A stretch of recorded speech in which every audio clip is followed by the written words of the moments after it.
Story recapped here. Today I'm going to explain a fantasy, horror, and musical film called Good Manners. Spoilers ahead. Watch out and take care. On the way to a job interview, Clara Macedo, a young woman applying to be a nanny, arrives at the job site where strict security measures are done. The employer, Anna, welcomes her into her home, making her wait because she is still interviewing another nanny. While waiting, Clara observes the beautiful space overlooking other buildings. During the interview, Clara says that she used to be a student nurse but is inexperienced in being a nanny. However, she informs Anna that she used to take care of her grandmother for 7 years. Just as she is about to be denied the job because of her lack of references, Anna experiences cramping because of her pregnancy. To ease her pain, Clara guides and positions her body so she could feel relieved. Impressed by this, Anna decides to hire her as a housekeeper and a future nanny, so she tours her around the house. Clara comes home on that rainy night to gather her things before moving to Anna's place. However, she discovers that Doña Amelia, her landlady, got all her clothes because she failed to pay her rent for the past months. She refuses to give Clara her clothes unless she pays all her debts. Finally, they both come to an agreement that settles their deal. On the first day of her job, she arrives at the messy house and cleans it right away. Inside Anna's bedroom, she sees a revolver but isn't bothered by it at all. The following day, Clara accompanies Anna for her ultrasound appointment, where she finds out that she is having a baby boy. She is concerned about the baby's normalcy, but the doctor assures her that the baby is perfectly healthy and even overweight for his age. Back in the house, Clara paints the room blue and customizes it for the baby's gender. While cleaning up, she hears loud music from the living room as Anna celebrates her 29th birthday.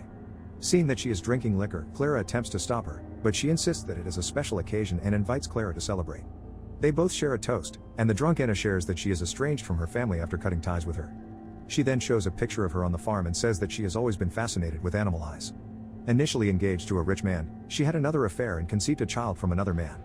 Her parents sent her away to the city to get rid of the baby, but they severed ties after refusing to undergo the process. Anna becomes extremely comfortable with Clara and forms an unexpected friendship with her. On her 28th week of pregnancy, the doctor informs her that her blood pressure is increasing, thus prescribing her a new diet. According to him, it will be difficult at first, but she will indeed feel better after a while, emphasizing that she should cut out her meat intake. Clara clears the fridge at home and replaces it with fresh produce to follow the doctor's instructions. She also monitors her boss's health to ensure her prime pregnancy. She kindly gives Anna a book about baby names to make her decision easier, which Anna is grateful for. That night, Clara visits a nearby bar to spend her free night. A woman named Gilda joins her table, but she is not keen on talking to anyone at the moment. It is clear that Gilda is attracted to Clara, so she invites her to party with her friends at another table, but she respectfully declines. Still determined, she gives Clara her contact number on a piece of napkin, which makes Clara blush. Back home, Clara hears noises from the kitchen and checks to see if Anna needs anything. She sees her standing by the fridge, a bit disoriented as if she is craving for something. Oddly, Anna starts sniffing Clara from her shoulder up, and not long after that, they start to share a steamy kiss. Out of nowhere, Clara pushes Anna away after realizing that Anna has scratched and bit her too hard to draw blood. The following day, Anna completely forgets what happened the night before, and tells Clara that she just had a weird dream, and even asks Clara what time she got back from the bar. Out of nowhere, she utters the name Joel and lets Clara know that she has chosen a name for her baby boy. Not long after, Clara informs that Anna suffers some kind of sleepwalking disorder which puzzles her, having no idea that she gets up at night unknowingly. Clara is in charge of tracking Anna's pregnancy. She takes notes of her blood pressure and behavior throughout the days in a calendar that displays phases of the moon. She notices that Anna acts weird or sickly on the occurrence of a full moon. Moments later, she hears Anna from the room having a nightmare, so she comes to her for comfort. As Clara holds her, they feel a sense of intimacy and end up making love to each other. When both of them are lying down, Anna awakens out of nowhere, with her eyes entirely in a different color, and she makes her way outside the apartment. Clara curiously follows her around the city, ending up in a bus station where she sees Anna eating a cat after murdering it. The following day, Anna goes about her day as if nothing happened and dances happily in the living room, which confuses Clara. While preparing Anna's meal, she puts some of her blood into the food, thinking that it would relieve her sleepwalking and thirst for blood. After Anna delightfully finishes her food, Clara lets her know about her sleepwalking and the scratches she put on her. Anna falls silent and blames everything on her pregnancy while breaking into tears. That night, they test their theory and spread flour on the floor to see if she sleepwalks. Anna falls asleep soundly, thus confirming that it only happens during a full moon. Their relationship is becoming more serious, and both of them continue to live as a couple. Because Anna now lacks the money to make ends meet, she lets Clara remove gemstones from one of her expensive boots so she could trade it for some money. That night, they talk about farm animals and if Anna has experienced killing one, and she shares about her last kill. It was during a holiday. She went out on her own and ended up in a bar where she met Jorge Mario, a random guy from the bar and the one she had an affair with. They drove to a hill that night and had an intimate moment. Not long after, Anna was awoken by a growl and saw a wolf-like figure just outside the passenger seat. She grabs her revolver and tries to shoot it, but the beast only stares at her before running off into the woods. She describes the creature by saying that it has shiny eyes and a look of anger. Since then, she never saw Jorge Mario again despite looking for him in that town. According to the locals, they know no one of that name. On the next schedule of her ultrasound, the doctor says that the baby has big eyes, big hands, and a big mouth, but the pregnancy is normal as far as they are concerned. The doctor prescribed some medicine for her and reminded Clara not to feed her any meat. However, Anna seems disoriented and worried, even until they get home. While Clara fixes her hair, Anna tells her that she has an intense craving for pine nuts at that hour, saying that she won't be able to sleep if she doesn't eat some. Hesitant to leave Anna alone in the house, Clara goes anyway after Anna's pleas. Shortly afterward, Anna experiences extreme cramping, causing her to feel more uncomfortable in her pregnancy. On the way home, after buying some pine nuts, Clara notices that the moon is full, expecting that Anna may sleepwalk again. As she arrives home, she hears the struggling Anna let out a faint scream and comes to her rescue immediately. It seems like she is about to give birth, so Clara calms her down while she calls the doctor, who is currently unresponsive. Anna's safety is on the line because the pregnancy is too much for her, and the pain becomes unbearable. Realizing that the doctor won't be of any help at this hour, Clara comes back to the room only to find Anna's ruptured belly and her lifeless body. She bids her final goodbye by giving her a last kiss. On the floor, she sees a werewolf pup bloodily crawling and realizes that Anna gave birth to a creature far from human. Despite being confused, she tends to the pup but decides to run away and abandon it in the streets. Clara changes her mind upon hearing the pup's cries and decides to take care of it in her old apartment, naming it Joel. The pup's cries are uncontrollable, so Clara decides to feed it with her blood, despite the pain that she has to endure. Years later, Clara raises Joel as her own. His wolf-like look has subsided, and he seems completely normal. The two spend most of their time together while Clara works as a nurse. One of her patients, Doña Norma, has a granddaughter named Amanda, one of Joel's very few friends.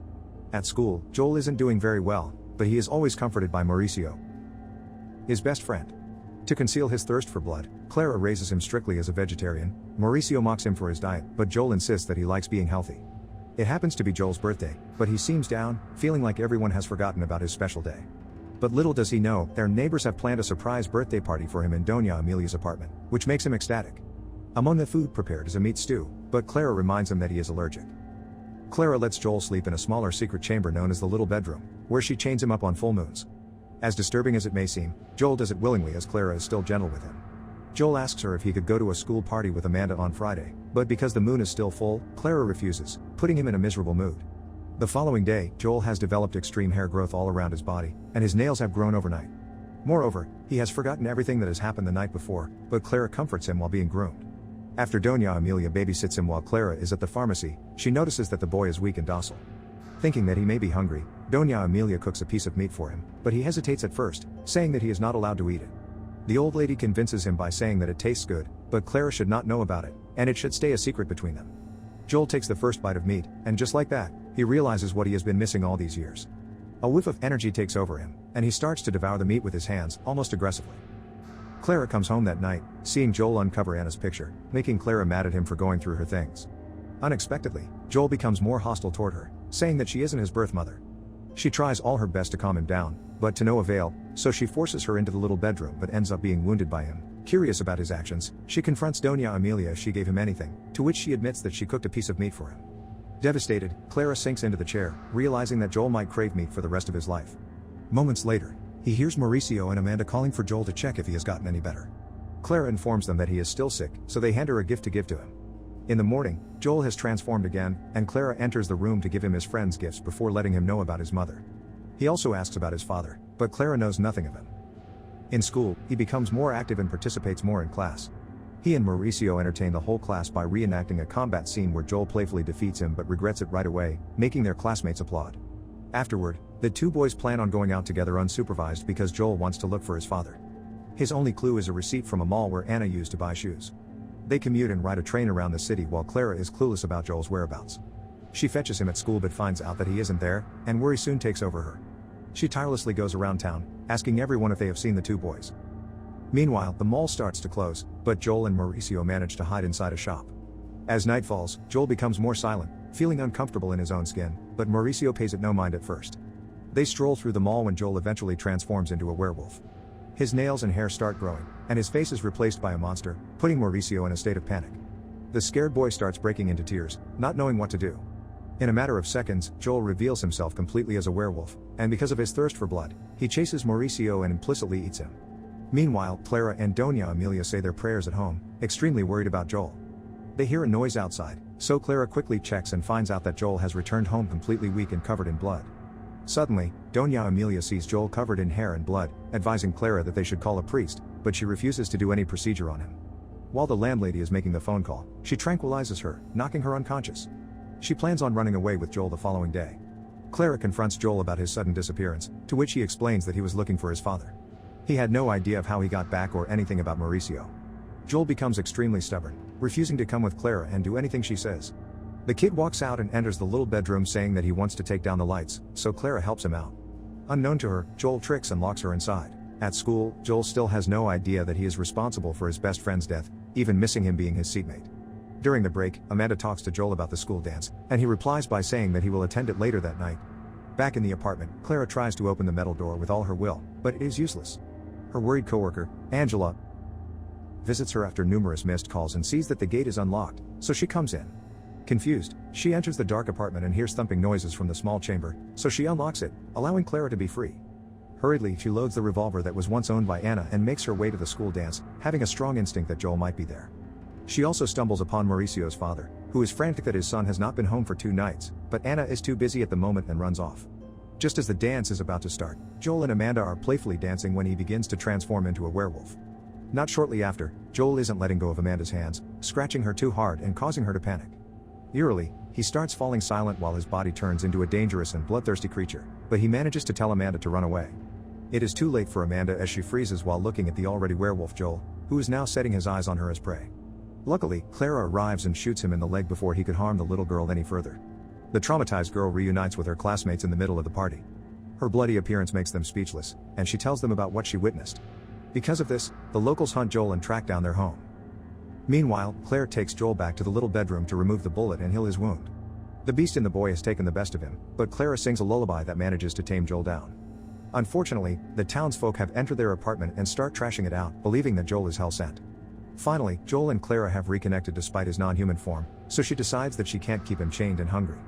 While the locals bang loudly on the door, Clara and Joel emotionally hold hands and prepare to face all of them together as Joel lets out one strong howl. Subscribe to watch more videos like this. Turn on notifications. And leave a like, it really helps the channel out. Thank you for watching.